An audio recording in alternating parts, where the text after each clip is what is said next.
What's up, y'all? It's your boy, Deezystunts, coming to you live-ish from Street Slayer Supply World Headquarters. I wanted to make this video today because I'm doing something kind of strange. I've been running the Cox Stunt parts, crash cage, sub cage, and step plate combo for a while now.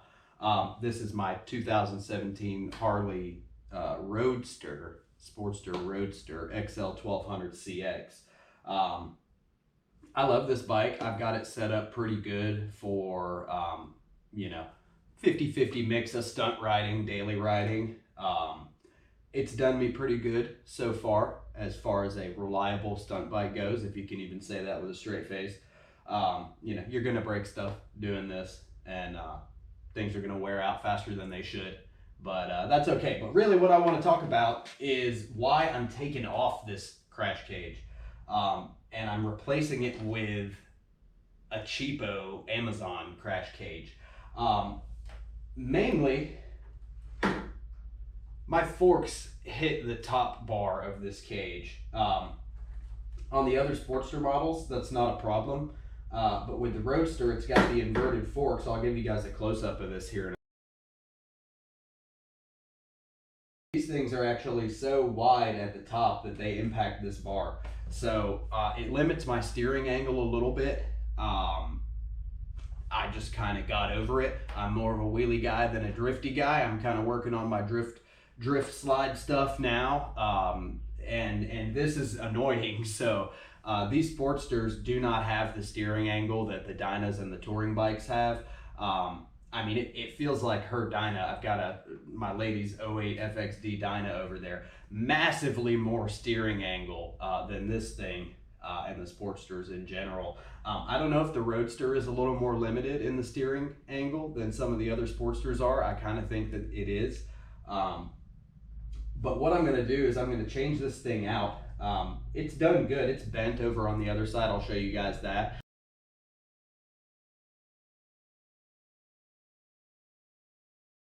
And I'll put in a clip of the impact that did that.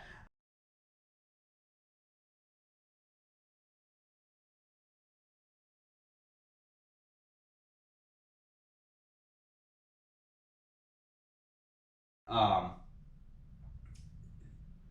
kind of did not. I was a little surprised that the cage bent and the slider popped out the way it did.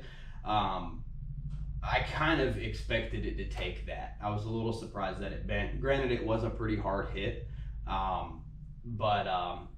yeah, that's what I expected one of the cheapo ones to do. So at this point, apparently I can send this in for warranty. It's like $50 shipping each way. So if I'm going to pay $100 to send it in to get fixed and have to be without one for weeks, I'm just going to spend $100 on an Amazon cheapo. I'll show you guys the bar that I got here.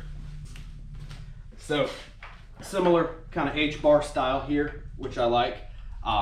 This really keeps you from rolling over, which is my main concern in doing all of this. So this mounting tab is on the top of the bar here, and on the Cox cage it's actually on the bottom. So it makes this bar sit up higher as compared to this one. So it's going to drop down at least 1.25 inches away from the forks here.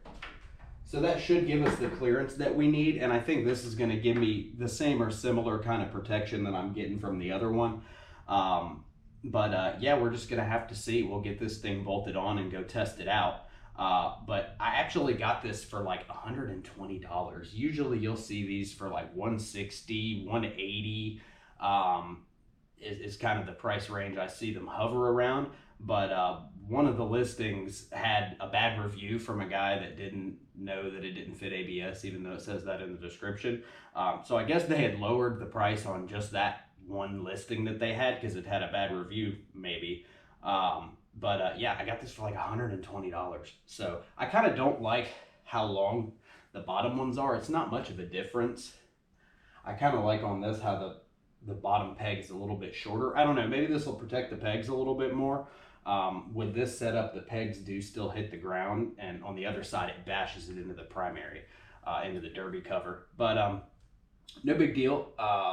We're gonna get this thing slapped on there. We've got some other changes coming So I kind of wanted to do all of this at once since we're ditching the gold crash bar in the front. I'm going to keep the step plate. I like it too much. But I'm going to take this rear cage off as well because we've got some other stuff coming for the back end to kind of change things up a little bit, go a little more slick muted style with the black powder coat here instead of the gold. And I will tell you, I was really impressed with the welds on this thing. I mean,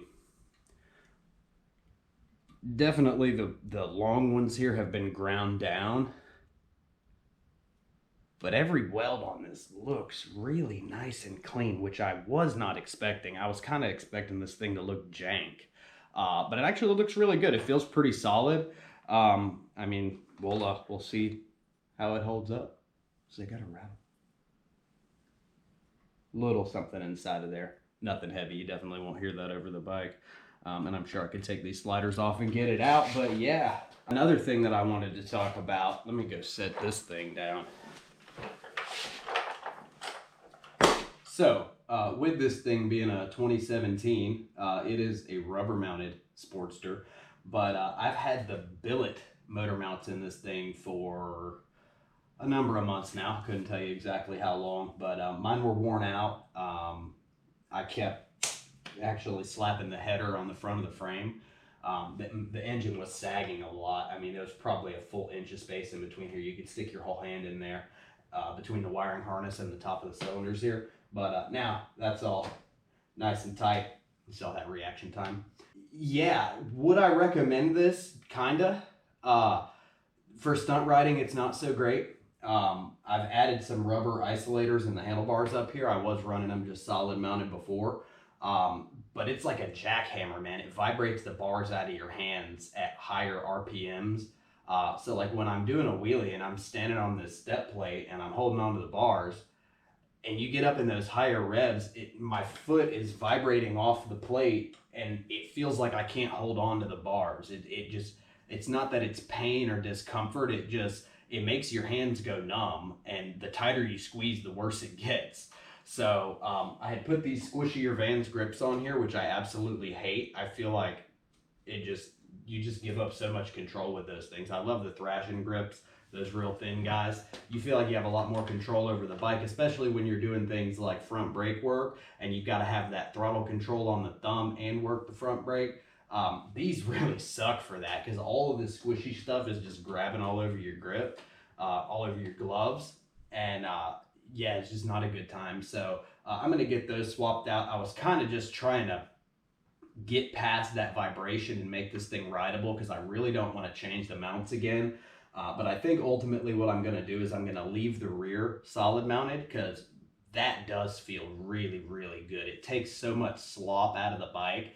Before, when you were doing like lighting up a burnout and you start getting some angle on it, the whole bike feels like it's twisted in on itself, and then it kind of springs back and it's not fun. That totally eliminated that. They're super, super great for chassis feel and response, and riding. I mean, just feels like a sport bike. Feels super, super tight and locked in. You can hold into a corner and it just is right there. Whereas before it was kind of a suggestion. You'd get a little wobbling around just because that squish and that slop between the two wheels.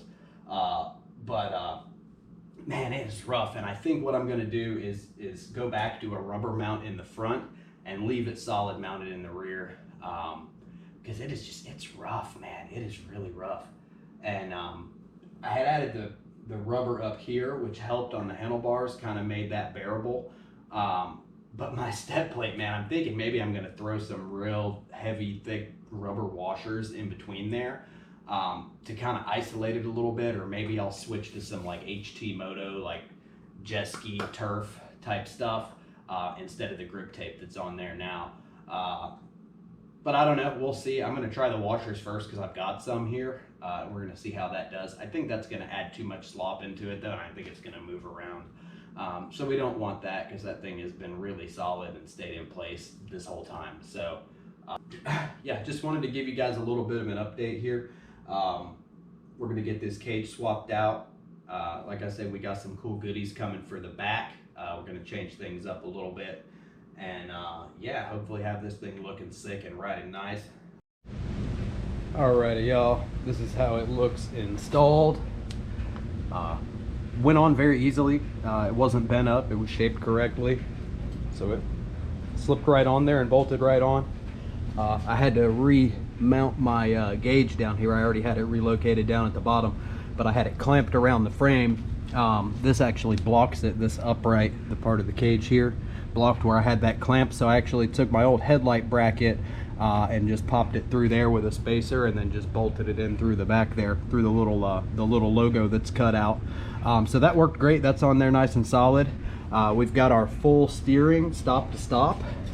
Another thing I was worried about was with these pegs being longer at the bottom, I thought I was going to lose some lean angle, but it seems to be good because it looks like this is actually up a little higher than the other cage, and then this is lower, so the whole thing is just shorter top to bottom.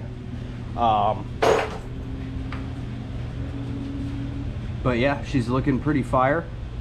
I think it is a touch heavier than the Cox cage. The old Cox Stunt parts. Yeah, it's definitely a little heavier. This is actually lighter by a few pounds.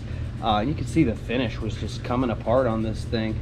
Powder coat wasn't very good. I mean, I've had this thing for, I don't know, maybe 2 years. And all the powder coat across the front of it is starting to corrode through. So kind of bummed out, kind of disappointed with that. I mean, considering this is, you know, 4 times the price of that. I'm gonna replace that with the same thing if I ever need to. If this thing ever takes a big hit again, I guess we'll see how it compares. But yeah, easy install. Oh, another thing, it bolts to both of these mounts down here. This cage only has one bolt, one hole, so it only mounts to one of those guys. This actually mounts to both, so I thought that was interesting. This seems to be a pretty good cage. I don't know how well these sliders are going to hold up being hollow like that, but I mean, I guess we'll see. Looks good, installed easily for 120 something bucks. Can't say I'm upset. Thanks for tuning in, guys. We've got an exciting announcement coming, a partnership with a brand you guys probably know. We're super excited about that. We've got something on the way from them, and you guys will know about that and get that announcement when it arrives, and we'll do a little video with that. So thanks for tuning in, guys. Once again, I'm Deezystunts, aka Moto Insider, coming to you guys from Street Slayer Supply World Headquarters.